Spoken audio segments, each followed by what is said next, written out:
Hi, everyone. Thanks for joining me back out at Harvest Hills Ranch today. I'm Dr. Arland Hill, and I have got a great guest with me today, Mr. Nigel O'Quinn. And we're going to have a conversation around regenerative agriculture, but we're going to be more specific than just talking about regenerative agriculture. We're going to actually talk about what that topic means in the United States and how that compares to what's taking place in our country versus in other aspects of the world. And I'll just throw a couple of teaser comments out here and say, or ask, is the United States doing as good a job as what we hear other countries are doing? So those are things we're going to talk about and answer today. But before we get into that, I want to give you guys an introduction for Nigel. I'll give my brief introduction and I'll let him take it a little bit, but he was cordial enough to reach out to me, said, hey, I saw some videos you guys had shot and like what you guys are doing. It's very synonymous with the message that I'm trying to put out there. And I'd like to have a conversation with you. And we jumped on a call like this. We had a conversation, and Nigel, I think we hit it off right from the get-go, man. We realized that we were very much aligned in what we were trying to communicate out there. And here we are. We're having a conversation. So tell us a little bit about you and what you do. Yeah, Arlen. Hey, thanks so much for having me on. And you're right. I saw a video that you had on a conversation that was really frustrating me that we're going to get into more for sure.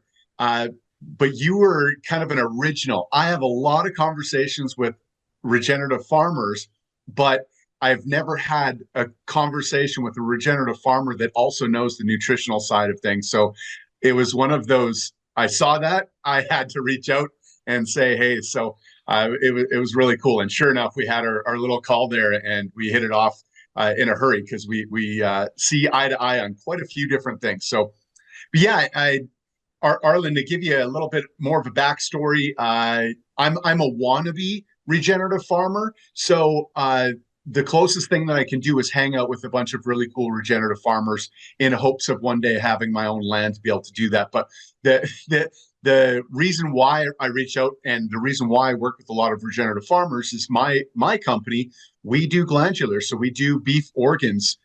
We source strictly out of the USA for ours, and I only get it from grass-fed, grass-finished programs and regenerative farmers. So yeah, I came across a great video that you shot, and that's how this whole thing kind of kick-started for us.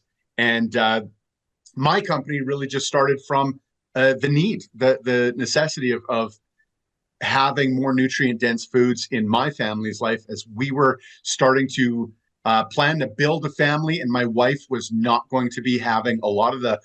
So I'm a whole animal believer. I believe that if you cut something out, your body's going to be in need of something. So eat whole animal, waste not, want not kind of idea. And my wife was not on board just because of the taste, the texture, the smell, like so many other folks that are a lot more used to, say, McDonald's now, as opposed to some of the other portions of the animal that got, kind of tossed aside.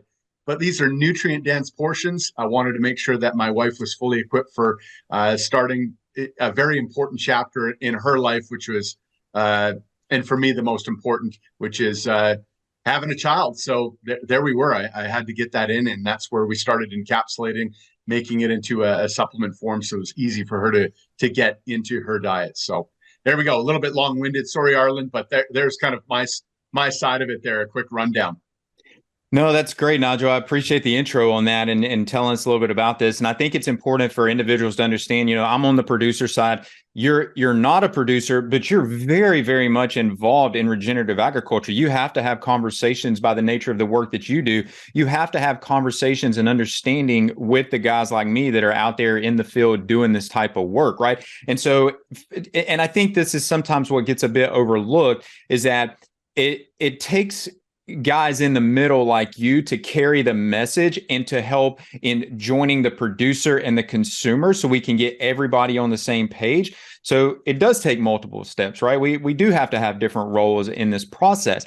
I think for someone new coming to this conversation, it's probably important to define regenerative agriculture. That term I've noticed has gotten thrown around a lot more of recent. And I actually want to talk a little bit later on about labels related to that and how consumers are seeing labels on food. But from your perspective, how do you define regenerative agriculture? Well, yeah, I'll just take a quick step back there, Arlen, in terms of I have to have those conversations. For the model and the business that I have, you're right. I absolutely have to. Uh, there's a lot of companies doing what, uh, selling what I'm selling in a way, but they're not having those conversations. They don't care about that relationship. So I very well could have easily joined the ranks of them and went third party manufacturing facility behind closed doors, curtains, you name it, and not really understand or know that product. But you're right. For my product, I absolutely needed that knowledge. I needed that relationship to be built for what I'm doing. And, it's just to be able to look in the mirror at the end of the day and be doing it right. Kind of like regenerative farming yourself. There's a right way to do farming, and then there's a wrong way to do it. And so for the products that I have, the only way that I saw this moving forward was having complete transparency and a complete relationship with the individuals that are putting in the hard work, the real work to make these products. So that was crucial for me. And then in terms of regenerative farming, from my side of it, I wanted something that was the most sustainable, the sustainable method to produce my product. So I wanted to work with farms where I knew that there was no excuse to have pesticides, herbicides ever step foot on the land or doused on the land, for artificial or synthetic fertilizers ever to be introduced in the land. I wanted to work with farmers that knew how to work with the land and the animals adequately. And that's where I saw a massive fit, and the only fit truly to be able to have these farmers, work on this product. So that relationship was absolutely crucial for us. There's two things that you said that I want to make sure that individuals listening to you and I have this conversation that they don't overlook. There's two words that you mentioned. Number one is relationship. And you have to have a relationship. Most individuals have disconnected from their food supply 100%.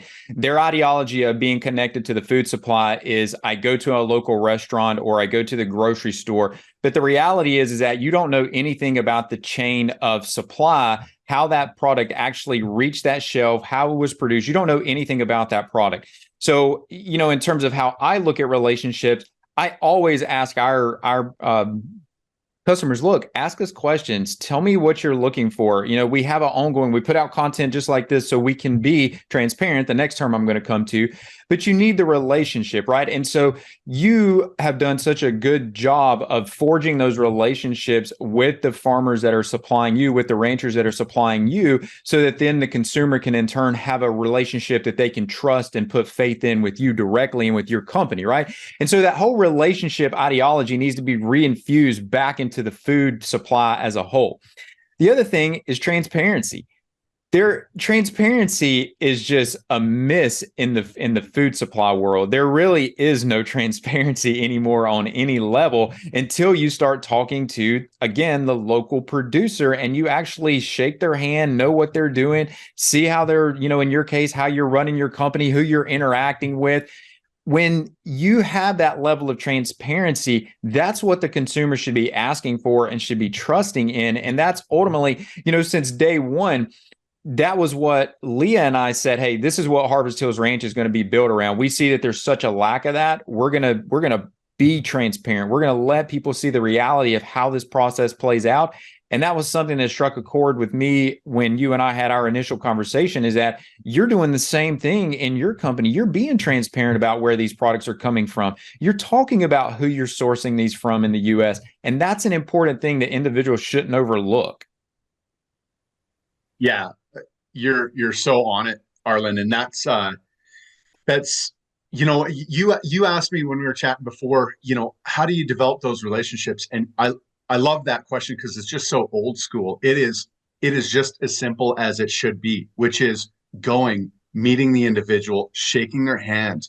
If you can spend any more time, hey, split a steak, have a meal together, Yeah. But just to keep it really simple, folks need to get back to that. And that's what we've done with our company is if I'm going to work with you in your farm, I got to go meet you in person. I got to go shake your hand. I want to see the land. I want to see the animals. I want to hear your farming philosophy. And we're in a time right now that you touched on it, where we're more disconnected than we've ever been. Folks have no idea where their food comes from. They have no idea who put in the work and the effort to make it, let alone how it's made and what practices are in play and how it all comes about. There's no connection whatsoever to food, which is really a shame, because so much joy should come from food. And then so much more joy comes from, at the very least, knowing who's harvesting that food for you and collecting it. This feeds your family. This gives you life. This is so crucial. This is important stuff. And so that disconnection's at an all-time high right now. And if I can touch on the supplement world, the food, we're disconnected enough, complete disconnection for most, in big cities that folks have never even stepped foot on a farm or land and understand how, the birds and bees work in some circumstances. Who knows? This is the way it is. But now when we get into the supplement industry, you want to talk about not knowing your product. Wow. Is there ever, and I get it. I could have easily 1,000 times over, shook hands or not just an email and struck a deal with the third-party manufacturer and cut costs on my supplement and made it so much cheaper, so much better for me, but way worse for my customer in the end. And that's what most companies are doing is hey, how can we bolster our stockholders and line our pockets, forget about the health and wellness or quality of the product. Let's add some fillers in some supplements. Let's not even tell them about those fillers, or where those fillers are sourced from. It's really the only word that I can talk about or use properly here, Arland, is it's a racket. It's a racket. It's who can cut the most corners, who can save the most dollars when it comes to the supplement industry. And if folks are not interested in asking those questions, well, hey, where did you get that? Or how was it made?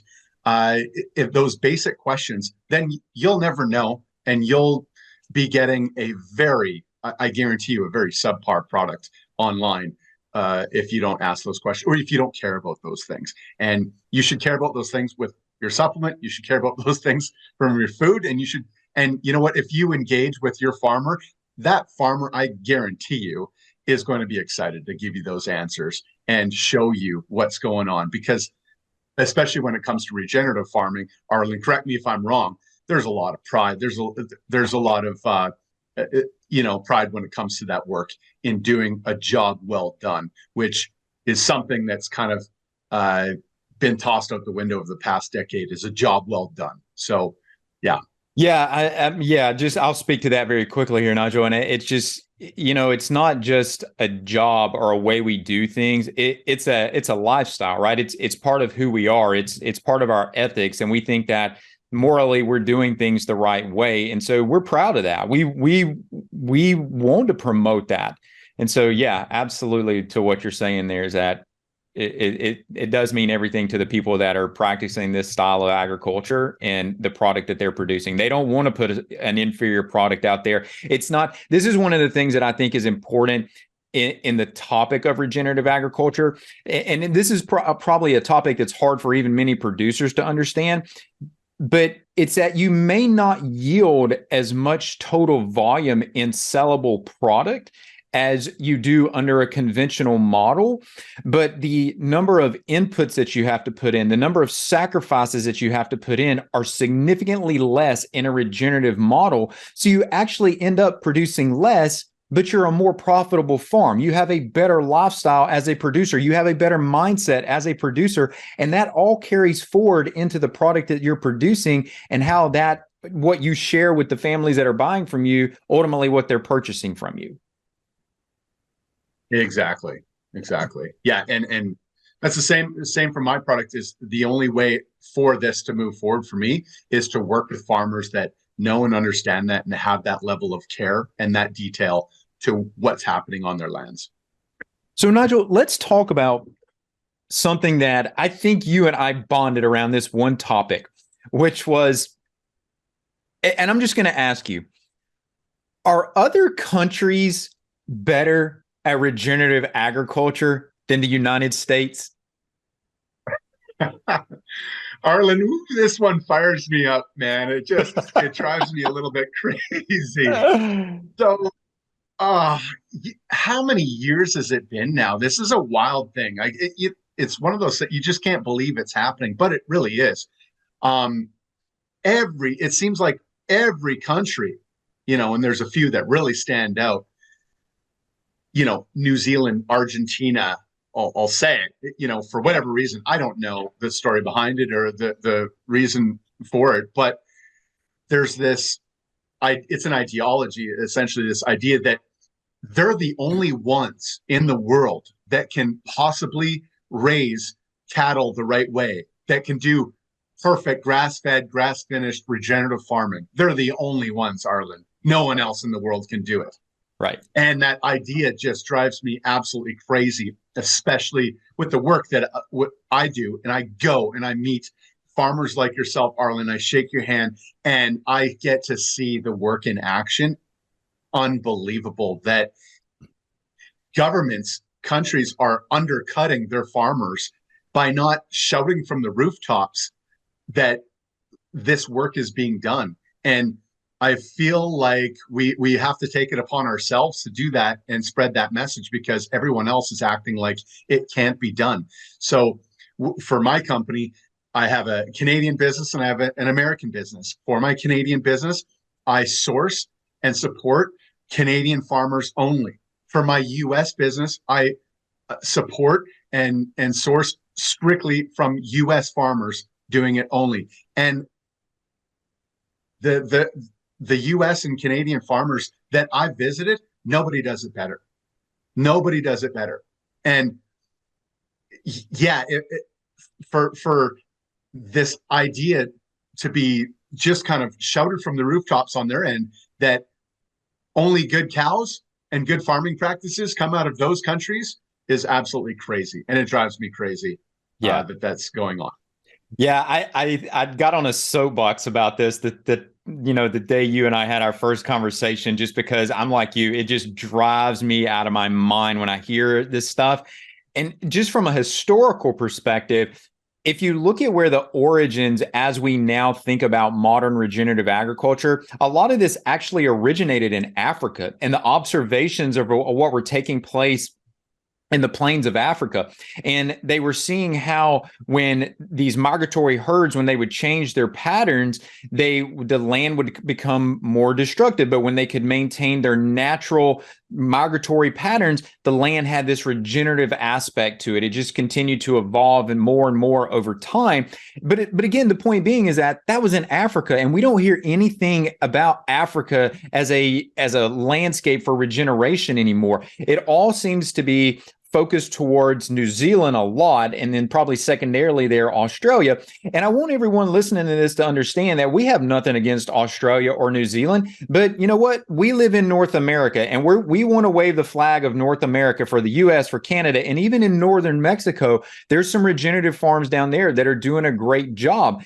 And I look at just the network of individuals that I have, the network I've grown over the last 5 to 6 years.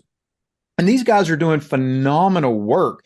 And there's farms from, Maine to California through the Midwest. I mean, they're all across the country. They're not pocketed in one single area. So I think when we look at, who's doing a great job of regenerative agriculture, well, it really isn't this idea of we need to compare who's better than someone else, but we do need to ask the question, is the United States, is Canada, is Mexico, northern Mexico, are they doing it at the same level as other countries? Absolutely we are. We leave nothing on the table compared to anybody else. We're not inferior to these other countries in any way, and we're producing products that are every bit as good as what they're producing.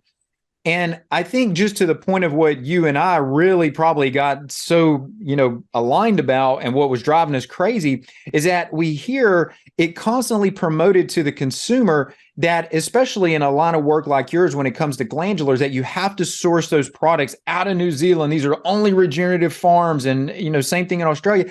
And you go and you look at the policies and the politics around the cattle industry over there, and it's not as favorable as everybody paints it out to be. They still have their hurdles over there. They still have issues that most consumers that think they're only getting regenerative-based products wouldn't be happy about. And the other thing is that you and I, Nigel, we're sitting in the United States. If I go buy cows from another regenerative farm, I shake that producer's hand. If you go bring a new producer on for your business, you go shake their hand. You look at their animals. Can someone that's constantly sourcing products out of overseas, can they constantly go and have the oversight that you and I do? No, there's absolutely no feasibility in that whatsoever. Yeah, that's right. That's all blind to, and within my industry, they don't know, most of them don't know a single farmer that puts in the work for their product. So that's all unknown for them, which is absolutely wild. It's crazy. So I have an extreme amount of I'm so proud to be working with farmers in North America that, like you said, leave nothing on the table. Absolutely nothing on the table. The products are amazing. The love and the care and attention to detail, the animal husbandry, it's second to none. It's amazing stuff. So yeah, I'm super proud and pumped to be sourcing from farmers doing that work in North America. And one other point from a statistical standpoint, a lot of the work that's been done to, again, to your point, I'm not trying to downplay the quality of farmers, the good work that New Zealand, Argentina, Australia, these guys are doing. That's not the point at all. But the way that it's done is almost in a way that it is meant to disparage farmers in Canada, in the US and North Mexico, or anywhere else that's doing the proper thing, and acting like it can't be done. But a lot of the statistical analysis and papers that have been done, they compare the grass-fed, grass-finished beef out of New Zealand, for example, and compare it to conventional feedlot, beef in the US, which is nowhere near the nutrient density and quality that the grass-fed, grass-finished. So yeah, if you want to highlight some and put up on a pedestal the cattle and the farming out of New Zealand, what a great way to do it is compare it to the worst animals being raised in the USA. So that's, yeah. I gotta add to your statement there too, Nigel, just to illustrate this, because literally it was last month or even earlier this month, there was a paper published, and it was doing a comparison of pen raised bison versus free range bison, pasture raised bison. And to your point, they showed that the pasture raised bison were outperforming in terms of nutritional status the pen raised bison. And the pen raised bison, actually, this is kind of interesting. The pen raised bison still had good nutritional qualities in the meat. It just wasn't to the level of what the free range or the pasture raised was. So the point here is that you can take a pen raised animal and a pasture raised animal in the same country and see that difference. You don't need to go from pasture raised in the US pen raised in the US to pasture raised in New Zealand to draw that difference. That's a bit deceptive in what you're trying to extrapolate from that. So yeah, we can do the same thing in the US. And here's the other thing on this. I'll just say this real quickly as it relates to these other countries. What you and I are promoting is that U.S. customers buy U.S. products. Canadian customers buy Canadian products.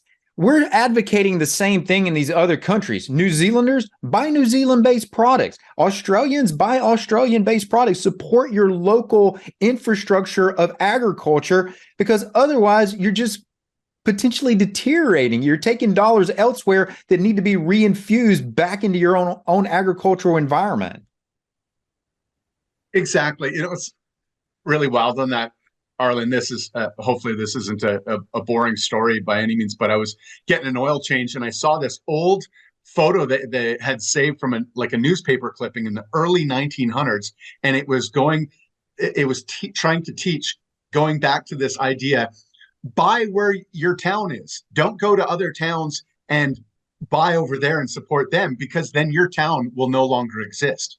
You can't just take the money you earn and constantly throw it outside of that town, And so these farming communities, these farmers now more than ever need folks' support. And what that means is them caring about where the food comes from and how it's raised, and understanding that it's just that simple. You should be getting to know your local farmer as opposed to getting to know your local Walmart that doesn't care where that meat is coming from. Or they do care. They care about getting the lowest cost so that they've got the best margins. That's what they care about. They don't care about the quality and the health that then gets passed on to your family. That's not part of the picture for them. So from a health perspective and just a support perspective and care all around, yeah, it's now more than ever, get to know where your food comes from and care about your farmers. So, yeah. Yeah, you can't complain about a product not being available when you're not supporting the individuals who are trying to make the product available to you. It's just, that's what it comes down to. Exactly. Right? Exactly.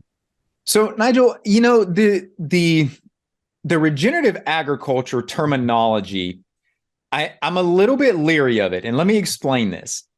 I don't want it to follow the model of organic. Everybody has bought into organic, and organic has become a very diluted term. We even recently saw that the USDA had to go in and do a revamp on their organic standards and how they're interfacing with other organic certifying organizations. And my concern is that we're likely to see the same thing with regenerative agriculture, because we see that USDA organic stamp on foods now, and we're starting to see these regenerative agriculture stamps come out on foods as well. And I'll just share this with you. I saw the first one come out a while back, and if I'm not mistaken, it's called Land to Market. And I thought, oh, this is interesting. Let me look into this. Let me dig into this a little bit. And so I actually reached out to the organization. This has probably been, at this point, close to 3 weeks ago that I did this. Haven't heard a thing back from them yet. And so interestingly, I started looking at some of the companies that they're working with, and some of these are big multinational companies. They're high dollar companies, high volume companies. And so it drew a red flag for me right there, the fact that they haven't reached out yet on that. So I'm a little suspicious about that, right? And then there's another one, and I'm blanking on the name of it at the moment, but it actually has regenerative in the stamp itself that's out there. But I'm concerned that as a label, I'm always hesitant to get too far behind these terms, because they tend to get washed out over time, and the ideology begins to change a little bit within that term. What are your thoughts on that? Oh, you're so on it, Arland. Yeah. And if we can learn anything from the track record and the history of terms like organic, pasture raised, grass fed, these terms have all been hijacked for greenwashing purposes, greenwashing companies that are able to throw these terms up there just to convince the consumer that this is the way to go. I don't remember exactly what that percentage is. I don't know what it is in the States, but in Canada, I read a long time ago that I believe you need approximately 10%, I want to say, of the product needs to be actual organic. 10% of the product needs to be organic for it to be labeled organic. So 90% of the product does not need to be organic. So these are terms that easily get hijacked. And you're right. I think it's only a matter of time before, if it hasn't already, before regenerative farming also gets hijacked. So folks need to really watch out for that. And that's, so for these terms, for you to really understand them, again, if you want organic, if you really truly want organic, you have to go to that farm and check it out.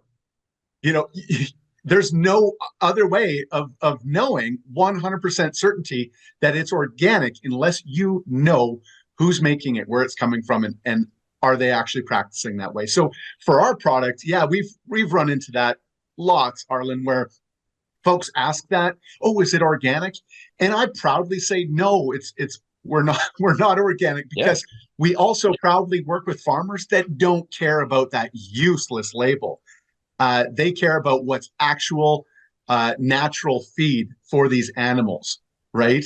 Yep. And that is nothing organic in terms of these grains, corn, soy, whatever they want to pump into cattle to finish them off. So no, we don't care about that term. And yeah, you're so right. It's if it hasn't already, it's a matter of time before regenerative agriculture gets completely hijacked for their purposes. So yeah, I hope everyone is catching on to the redundancy in some of our comments that you need to build relationships and you need to look for transparency. You cannot get past that. There's no way to bypass that. And I'm also glad to hear that I'm not the only one that's catching questions about, are you guys organic? No, we're not organic. We're not going to be organic. We consider ourselves beyond organic. If you want to see what we're doing, come see what I'm doing and how I do it. That's the best thing for you to be able to do. That'll tell you whether or not I meet your criteria that you have set for yourself and for your family. That's how you have to do it. exactly. There's a bunch of old French farmers that took that high road as well, Arland. When the certification for organics came along, these French farmers basically told them where to go. They're like, we've always been organic. We don't do anything. So we're not going to start paying for your certification of organic so that we can slap this little label on our wine bottles. It's funny where it's all come up and who cares and who doesn't care about that stuff. So, well, and it's funny what you just said, because we actually had some interaction with the USDA. We were actually thinking about doing USDA inspected processing here on farm for a while. And we realized how intrusive the USDA is in your business. And we were like, nope, we're not messing with you guys. We're not doing this. We'll take our birds to a facility and they can deal with all that headache. And we also looked at it from the organic standpoint. I just wanted to see what it took. But what it came down to at the end of the day was, yeah, they come out, they go through the inspection, and we could have easily passed the inspection. I wouldn't have thought twice about having them come out at any time, surprise attack me or whatever, right? I'm not hiding anything. But the dollar amount, like a pay to play type of scenario, I'm like, get real, man. I'm not paying you to give me a sticker that I can use on my labels just to try to influence my consumers. How about I just get on, videos like this and I just tell them reality, and I'll use that as my platform instead of your sticker. 100%. Well done. Way to go. That's that. And, that's the proper way to also educate the end consumer, which is a job that we clearly have to do, because these mainstreaming, these big federal, highly bureaucratic organizations are all about confusion. Folks are very confused about their food supply. They have no idea. And it's promoted. Confusion is completely promoted, right? They want to bring things to these massive slaughterhouses, try to get rid of the smaller, on-site farm or state-run ones. Ideally for them, it's just more food confusion for them. So, farmers that are educating folks that no, the animals are actually eating foods that are native to them, not organic labeled feeds that are not native to them, that are going to make them sick, right? So that's, that education piece is unbelievably important right now. And if like you said, hopefully that big takeaway message, if anything, anyone ever gets out of this whole conversation, is get to know your farmer. You need to know with certainty about how the food is made for you to know that this is what you're getting, what you're paying for. Right. Okay, Nigel, I want to take us a little bit different direction here. I want to take us down the road of organ meats. Now, you specialize in organ meats, in the products that you produce, the supplements that you produce, and the guys that you work with, the producers that are supplying you. And here at Harvest Hills Ranch, we do what we call an ancestral blend, and that incorporates in the different organ meats into the ground beef. So it's a dietary way to get some of that organ meat in without directly consuming the organ itself. But I think regardless of whether it's supplemental or food-based, you and I are both advocates that getting more glands into the diet is essential. It's something that we should all strive to be able to do. And admittedly, and I'll say this firsthand, I'm the biggest advocate of beef and beef producing, and I will eat beef liver, but it is not my favorite thing to eat. You stick it in my ancestral blend, and I don't think twice about it, right?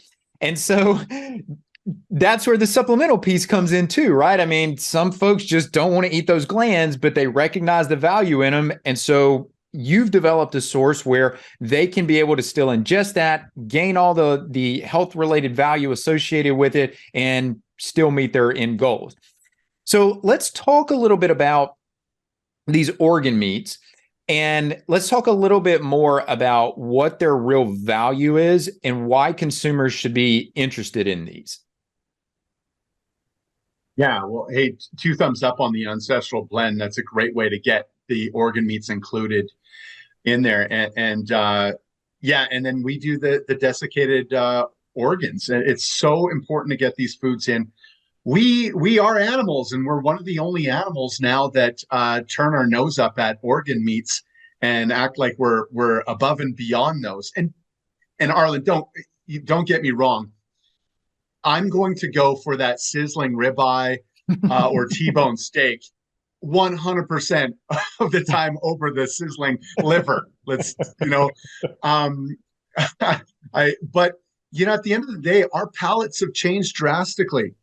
We've all been exposed to a lot of chemicals and dyes and these foods that have been so ultra processed that they're completely unrecognizable. You'd never know what it was originally that forms this product. I mean, things like Twinkies and Skittles exist in the world. Like, it's just, so our palates have changed, and I get it. Organ meats they're highly potent, and they're very difficult for a lot of folks to consume. And you know what? That my business started because my wife she couldn't stand the texture, the taste, the smell, any of that stuff. So there's a lot of folks that are in the same boat. And, again, like even myself, that I enjoy eating liver, but 100% of the time I'm going for the sizzling ribeye or T-bone.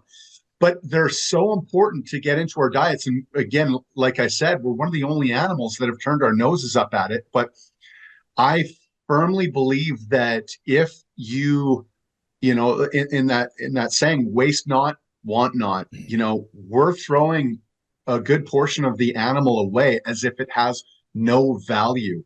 And you think about like a chicken, we'll go to the grocery store, we'll go to the supermarket, we'll grab a box of chicken breast. Well, what about the rest of that chicken? Was there no value in the rest of that whole chicken? Are you kidding me? Right? And we do that with beef as well. Is it just the select cuts of steak that you're used to, that you enjoy, and then maybe some ground beef, and that's it? The rest of it is garbage. But in the animal world, organ meats are still absolutely prized. They're sacred, and they're the first things that animals will go for because they are the most nutrient dense. And we are no longer consuming them. We should be eating whole animal. And the nutrient density, the nutrient profile in organ meats is unmistakable. It is leaps and bounds above everything else. And this idea that it doesn't have any value and it shouldn't be in our diets, that's going to be a pretty tough sell for me anyways. So yeah, we should include those. And we're seeing all sorts of nutrient deficiencies happening there's maybe one pocket, one group, one category that is doing pretty well. And that's the carnivore group that's doing it. But I would argue to say that the carnivore that's eating whole animal is doing that much better. And I know that'll be, controversial or whatever. Some people argue that, but for everyone else, you're not getting that much nutrient dense meat in your diet. We're suffering from nutrient deficiencies across the board because we're relying on a toxic food supply that's completely void of nutrition. It's bankrupt of nutrition that's supposed to be there because our monocropping setups have stripped the topsoils. The topsoils are lacking in the nutritional value and the minerals that they're supposed to have. And so that's what we're relying on. And I see this all the time in my industry is that folks are going, well, do I still need to take a multivitamin? No, your multivitamin is highly synthetic. A lot of it's all made in the lab, and it relies on nutrient deficient vegetables and fruits, which have nowhere near the potency and the bioavailability that comes from organ meats or meat in general out of an animal, right? And so that's my mission, is just, we want to bring all sorts of nutrition back and vitality and health back, and get people reconnected with what real food is. And part of that picture is connecting them to the farmer as well.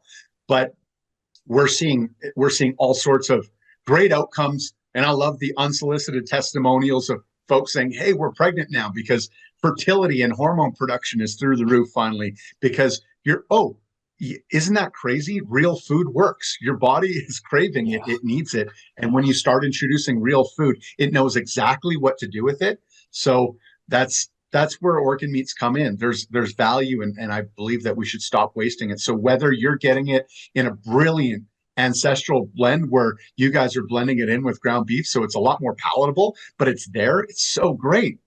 Oh, folks, buy that from Arland and every other regenerative farmer that you can get your hands on. That is a brilliant idea. And one of the farmers that we use does that same thing. And they've got a little storefront and a little butcher shop now, and they also sell our organs. So for the people that also can't stomach the ancestral blend, they're able to get the desiccated, get it into you. It's so important that you start eating whole animal. That's my pitch, anyways.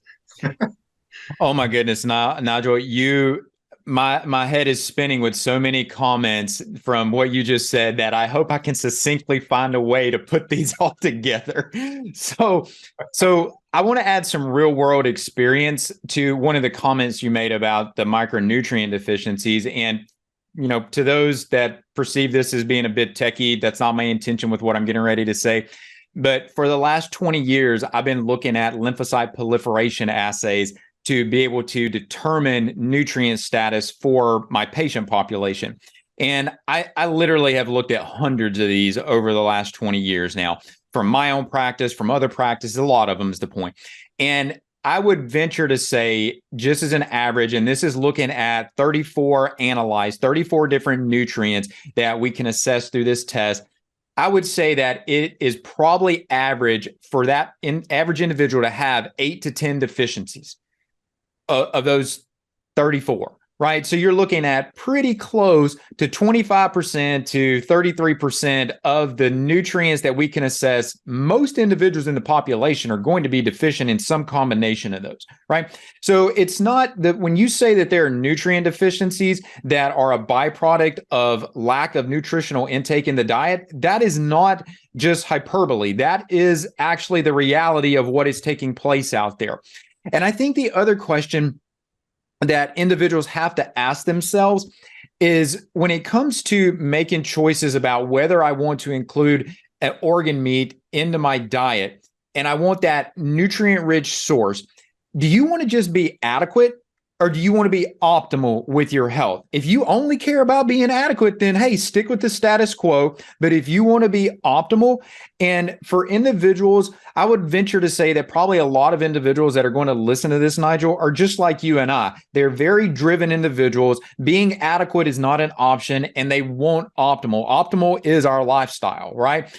And so you have to seek out these sources like the glands that are going to be more nutrient dense. For example, when you look at, if you take, and I've looked at some studies on this where they look at different cuts of meat on the bovine carcass, right, on the cow carcass. And they look at, say, for example, like a shoulder, and then they look at a flank and the rump, and they take different cuts out of all those areas, even cuts like the tenderloin or the ribeyes, all across the animal. The nutritional values in each one of those cuts of the musculoskeletal meat is essentially the same. There really is very little difference in the nutritional value. But when you compare that against the organ meat, and we'll just use the liver and the heart as probably the two most specific examples on this, the liver has it has so many processes that it has to go through every day. And just simply one of those is acting as a storage site And so when you consume even a small amount of liver, the nutritional density that you're consuming in that is unparalleled compared to what you're just getting in the musculoskeletal meat. Is the musculoskeletal meat bad? Heck no. It still leaps and bounds above whatever else is out there. But this is a way just to supercharge that even more. And the ideology of, I want to share this example. So, you asked everyone to bear with you while you shared an example. I'm going to ask everyone to do the same for me, but I think they'll appreciate this because most people haven't had the experience I'm getting ready to detail. So our third trip, I remember this very vividly, our third trip to our beef processor, we pull in, we're in the truck, we pull in, we've got our cattle trailer behind us, and they tell us, hey, pull around to the back to the chutes to unload the cattle. And we pull around, and there is literally what looks like a garbage truck out there, and they are just dumping the organs, the carcasses. And this is a small facility, right? This is not some big, massive commercial facility. We deal with the mom and pop facilities just like we're a mom and pop type of farm. But we pull around and we see that they're just discarding all these organs that have so much value. And I asked him, I said, where does all that go? Well, it goes to the canine food production is predominantly where it goes. And I thought, well, great for those animals, but, they're diluting it even in that channel too. And they're not getting what they really think they're getting there either. But I remember specifically on that trip, we got the cows off and the owner of the facility allowed me to stay on the kill floor. So you guys probably aren't going to like the term kill floor, but that's just the terminology in the industry. That's where they put the animal down. And I sat there on the kill floor and I watched every single one of the animals that we took that day get put down. And I watched as they processed everything out, literally, Nigel, from nose to tail, right? So we watched them cut the cheek meats out. We had them take the tongues out of these animals, everything down through the trachea that we could get off of those animals. When they pulled the organs out, I sat there and watched the USDA inspector inspect those organs and knew that those were our organs. They got marked as our organs and they were going into our ground, our ancestral blend. And that's not the norm. It's not the reality of what happens most of the time, but I'm not the exception as a regenerative producer. The producers that you work with, they have the same level of interest in the product that they're producing and harvesting that and getting it to you that I had that day when I was looking at it or anytime we go to the processor. So it is about nose to tail. There is a nutritional difference there. And I'll say one last thing and I'll get off my monologue here. And that is that when we bring the bones, just to use everything, we even bring the bones back and we do one of two things with those bones. We either boil them down and produce broths out of them, or we take those bones and we cut them, depending on if it's more of a long bone. We cut those bones in half and we make canoe cut bones out of them. One of the things we love to do is throw those on the Traeger, eat that marrow. You kidding me, man? That is just amazing, the flavor and taste of that. There is nothing like that. And most people are probably listening to this going, what is a canoe cut bone? You're missing out. You need to ask your local producer if they can get you canoe cut bones. They are money. So just wanted to share those experiences there. Oh, so on the same track there. Those are money. That's the term for sure. Canoe cut bones, folks. Some of your butchers might not even know what that is. Go get them to learn what that is because it's so worth it. Yeah. And I love the detail, the attention to detail. You care about every step of that process, what's going on with those animals. And for every grass-fed, grass-finished producer I have met, they all have that same standard, which is so important because a lot of these slaughter facilities, you book a day, you go there and your cattle get mixed in with everybody else's cattle. And, a lot of these farmers don't care. And how disconnected is that? If that was my cow, no way. And every grass finished producer that I've ever met, they're like, hell no. Like, we are separating mine. I am only taking my meat home. I know that product and that's it. And so, when it comes to the glandulars, I am, again, just so proud to work with farmers that have that level of care. And, it seems like it's like this huge thing, but why is it this huge thing? Isn't that simple? Like, shouldn't you want your own meat that you just raised on your own land? Like, Yeah. how is that a crazy concept? Like, this is wild, but this is the case in so many experiences that we've had. So yeah, it's good to have that. But yeah. Yeah, we actually, Um, to what you're saying right there, we actually, if let's say that I have June 9th, that's just an arbitrary date for this conversation. Let's say I'm processing cattle on June 9th. We load those cows up that morning. They go directly to the processor, and we know what time that the processing facility is going to open. They're the first ones to get processed, and they're not going into the holding pens just to sit there for a day or two to be fed something I don't want into them. They're going straight from the trailer to the kill floor, nothing in between. So I want to control everything from start to finish with them. that should not be a foreign idea. Like, It that shouldn't. should be the norm. Yeah, Yeah. Yeah. absolutely should be. So yeah. And Nigel, we didn't even touch. I don't know if you wanted to. We didn't even touch in on the cool thing. go for it, man. Jump into it. It was so it was your video on that topic that just got me right heated up. I couldn't believe that this is a thing. So thank you for your video. And I was already on the trail, but I couldn't believe that the country of origin labeling got removed for beef. So folks are purchasing beef in the US that's labeled made in the USA or produced in the USA, and it absolutely is not. And you spoke to that incredibly well. And I was just like, okay.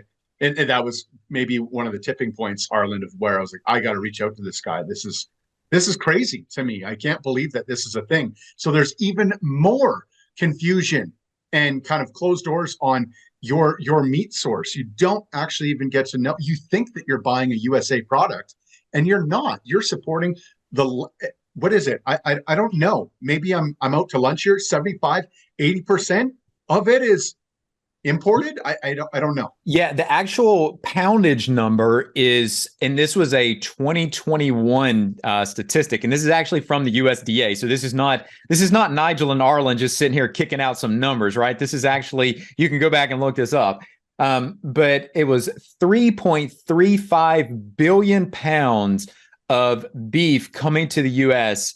from outside of the country every year. And the majority of what's coming in, according to that USDA, and this is on their website, according to the USDA, the majority of what's coming in are trimmings and things that are probably less desirable that are going into ground meat. So it's easy to cover it up, right? You don't, most people have this ideology when it comes to ground meat that they're getting one cow in that mix of ground meat. And that's not the reality to that at all. There's multiple cows that make up that ground that they just consumed. Whereas if you get it from me, it's a single cow in that pack of ground beef. It's not multiple cows that are making that up. But the point is that 3.35 billion pounds come into the U.S. And, we have suppliers down in South America, in the down in Australia, New Zealand. Canada does supply some, but again, I would think most consumers should probably be less concerned about Canada as a whole. But again, there's still deception even coming from Canada. If you're slapping a USDA inspected label on it, you're teaching the consumer that is a USA based product, and that's not reality. I don't care if it comes from Canada, if it's raised correctly, just tell me it came from Canada. Just be transparent about it. And they're not. Exactly. Yeah. Yeah. And so the fact that that's happening for the consumer is sad. Maybe even more sad that the undercutting that's going on the American farmers that are doing it right, just the deceit for everyone is just tragic. So now more than ever, you got to get to know who your farmer is and where that's coming from. And then on the glandular side, the supplement side, I would argue that it's even worse. There's even more confusion. And so, and how many bottles that I see in the US, made in the USA, produced in the USA. And I know for a fact, they absolutely do not support and source from USA farms. Yeah. It's coming from all over the place. And I've called just over 7 months now, because I'm curious about this stuff, all these different manufacturers, and it's incredibly disheartening. But a lot of these products, a lot of these cattle, they're coming from your New Zealand, from China, from Spain, from all sorts of different countries, not the USA. But it gets packaged up in the USA, stamped, made in the USA, and that's the end of the story. Then on to the consumer who thinks that they're supporting USA. So yeah, and I told you this story, and I actually mentioned it in a previous video as well, but I think it bears mentioning here also, that I was looking at one of the competitive products to your products, and it actually said produced in Willis, Texas. Well, Willis, Texas is 2 hours from me, if even that far. It might not even be quite that far. I go through there very often. Well, my wife and I were making deliveries for the ranch one day, and we were really close there. We have customers near that area. And I told her, I was like, this is where that address was at. She's like, let's go check it out. My wife doesn't like anything being pulled over her eyes. She's very skeptical, right? So, which serves her well. And so we went and checked it out. Nigel, it was a residential address. And you see that on the bottle and you think the consumer's mind immediately goes to, this is a Texas-based address. It's probably they're probably using a US-based product, maybe even a Texas-based product, right? Or at a very minimum, they're processing in that location that's on that address. None of that is true. And I saw it with my own eyes. It was a residential location. There was no business or industry there, period. So unless they're making this in their bathtub or in their garage somewhere, it's not reality. That address means absolutely nothing. And that really encapsulates well the industry of the lack of transparency. Yeah. So that's disheartening, but that's the reality. So no, I like, and folks like your wife, God bless her. That's the way to do it. You got to be critical. But I should be able to go meet you, Arland, go step foot on your farm and check it out and see, wow, this is real. Like, this is a real thing. And vice versa for a supplement company. Here we are, Columbia Falls, Montana, with a real facility. People can come on in, check it out.